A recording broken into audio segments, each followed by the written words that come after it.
오늘 말씀 사도행전 19장 1절에서 20절까지 말씀인데요. 1절에서 10절까지만 읽도록 하겠습니다. 아볼로가 고린도에 있을 때 바울이 윗지방으로 다녀 에베소에 와서 어떤 제자들을 만나 이르되 너희가 믿을 때 성령을 받았느냐? 이르되 아니라 우리는 성령이 계심도 듣지 못하였노라. 바울이 이르되 그리하면 너희가 무슨 세례를 받았느냐? 대답하되 요한의 세례니라.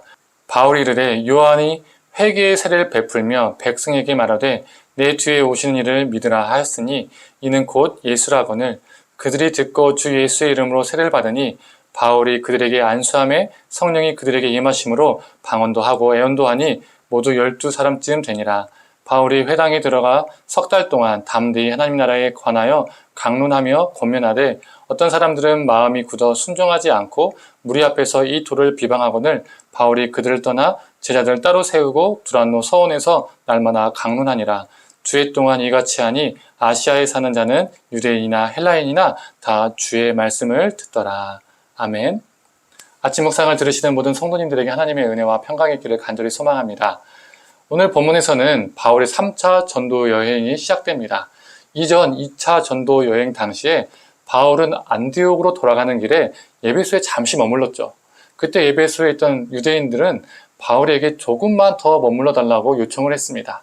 그들은 하나님의 말씀을 더 배우고 싶었기 때문이죠. 그러나 바울은 다음을 기약하고 안디옥으로 갔습니다. 오늘 본문은 바울이 이 3차 전도 여행을 시작하면서 그 기약을 지키고 있음을 보여줍니다. 바울은 에베소에 도착했습니다. 그곳에서 하나님 믿는 자들을 12명 정도 만나게 되는데 오늘 말씀에서 그냥 12명이라고만 표현하겠습니다. 바울은 그 12명의 사람들에게 이러한 질문을 합니다. 너희가 믿을 때에 성령을 받았느냐? 이 질문에 그들은 성령이 무엇인지도 모르겠다, 들어보지도 못했다, 솔직하게 고백하죠.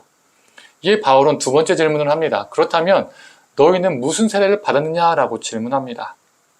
그들은 요한의 세례라고 대답하죠. 바울은 요한이 세례를 베풀면서 선포했던 분이 바로 예수 그리스도의 이름을 그들에게 알려줍니다. 바울은 그들에게 예수 그리스도의 이름으로 세례를 주고 안수하죠. 그때 성령이 그들에게 임했습니다. 즉 바울이 그들에게 예수의 이름으로 세례를 베풀자 그들은 성령 세례를 받게 된 것이죠. 그래서 바울은 너희가 성령을 받았느냐? 또 무슨 세례를 받았느냐? 이 질문을요 이어서 함께 한 것입니다. 요한의 세례와 예수님의 세례가 차이점이 있다면 요한의 세례는 하나님의 심판을 강조하며 회개를 촉구하는 세례였다면 예수님의 세례는 성령 세례였죠. 바울은 에베소 회당에서 3개월 동안 열심히 복음을 전했습니다. 그런데 이러면 또 무슨 일이 일어나죠? 반대자, 적대자들이 나타나죠. 9절 보면 그들은 마음이 굳어 순종하지 않고 바울이 가르치는 도를 비방했습니다. 즉, 그 복음을 비방했다는 거죠. 여기에서 성령 세례를 받은 12명과 적대자들이 비교가 되는 것입니다. 12명의 성도들은 이미 하나님을 알았고 성경에 대해서도 알았습니다. 동시에 무엇도 알았죠? 자신의 부족한 부분도 자신들이 알지 못하는 부분도 알았습니다. 그래서 기꺼이 바울의 가르침을 듣고 믿고 세례를 받게 된 것이죠. 나의 부족한 점과 한계점을 알고 인정하고 그것을 극복하고 뛰어넘고자 했던 겁니다. 그러나 적대자들은 자신들이 아는 것이 전부라고 생각했습니다. 그래서 그들은 귀를 막았고 순종하지 않았습니다. 오히려 자신들이 제대로 알지 못하는 그 도를 비방했죠. 위험한 신앙 중에 하나가 바로 이것입니다. 너무나 협소한 신앙, 부분적이고 제한적인 신앙에 사로잡혀 사는 겁니다. 자신이 아는 것이 전부인 것처럼 그게 다 맞는 것처럼 사는 거죠. 그래서 나와 다르면 틀림으로 받아들이고 그 상대방에게 공격적으로 다가갑니다. 이러한 유대인들을 통해서 이후에 어떤 일이 일어날까요? 바울은 그들을 피해서 두란노 서원에서 2년 동안 말씀을 가르쳤습니다. 또 바울을 통해서 놀라운 기적들이 일어나고 악귀가 떠나는 역사도 있었습니다. 이걸 보고 몇몇 유대인들이 바울을 흉내내어서 악귀 들린 자들에게 이렇게 명령합니다. 내가 바울이 전하는 예수를 의지하여 너희에게 명하노라 라고 명령하죠. 이 악귀가 뭐라고 말할까요? 내가 예수도 알고 바울도 아는데 너희는 누구냐? 이렇게 묻습니다. 하나님의 백성이라 자처하는 유대인들이 자신들이 알고 있는 것이 다 맞다라고 주장하며 예수를 거부했던 유대인들이 지금 예수의 이름으로 미신적인 행위를 하고 있습니다. 그런 모습에 심지어 귀신들도 그들을요 우습게 보는 거죠. 너희들 뭐야? 누구야? 이렇게 보는 겁니다. 앞뒤 들린 사람에게 그들은 상처투성이가 되어서요 알몸으로 도망을 가게 됩니다. 그들은 예수의 이름을 마술의 주문처럼 이용하는 것이 아니라 예수에 대한 참믿음을 가져야 했습니다.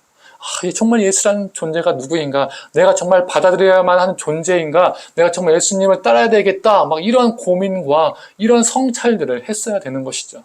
그들은 토라, 하나님의 말씀을 받은 백성들이었으나 하나님에 대해서 제대로 알지 못했고 성경에 말하는 예수 그리스도를 거부하고 왜곡했습니다. 예배소에 있는 유대인들과 헬라인들에게 이 사건이 알려지게 됩니다. 그래서 많은 사람들이 하나님을 경외하고 자복하고 예수님을 믿기 시작했습니다. 마술쟁이들은 수많은 마술책을 불태웠죠. 20절의 말씀입니다. 제가 표준 세번역으로 읽겠습니다. 이렇게 하여 주의 말씀이 능력 있게 퍼져나가고 점점 힘을 떨쳤다. 성도님들, 앞에서 언급했던 것처럼 너무 협소한 신앙, 부분적이고 제한적인 신앙은요 참 위험한 신앙입니다. 자신이 아는 것이 전부라고 해서 다 맞다고 생각해서 교만하고요 공격적입니다. 그래서 진리를, 말씀을 거부하고 오히려 진리를 왜곡합니다. 성도님들, 우리가 이 적대자들의 모습이 아니라 12명의 성도들과 같기를 소망합니다. 겸손하게 하나님의 뜻을 더 알고자 갈망하고 하나님의 뜻을 온전히 깨달아서 하나님의 역사, 성령의 역사를 몸소 경험하는 우리가 되기를 간절히 축원합니다. 함께 기도하겠습니다. 하나님, 그 12명의 사도들과 이 적대자들의 모습을 보게 됩니다. 이 12명의 사도들, 하나님의 말씀을 알았지만 교만한 것이 아니라 더 알고자 하고 갈망하고 깨닫게 되고 그 안에서 자신들은 변화되었습니다. 이 적대자들은 자신들이 아는 것이 전부인 양 오히려 예수 그리스도의 복음을 거부하고 회방했습니다. 하나님, 우리가 후자의 사람이 아니라 이 12명의 사도가 되게 하여 주시옵소서. 우리가 아는 것이 전부가 아니라는 것을 깨닫고 늘 겸손하고 하나님의 말씀을 더 알고자 하는 그 갈망으로 살게 해주시고 그 말씀이 우리 삶을 비추고 우리가 깨지고 부서지고 성화되어지는 귀한 역사가 있게 하여 주시옵소서. 감사드리며 사랑에 많으신 예수님의 이름으로 기도드립니다. 아멘.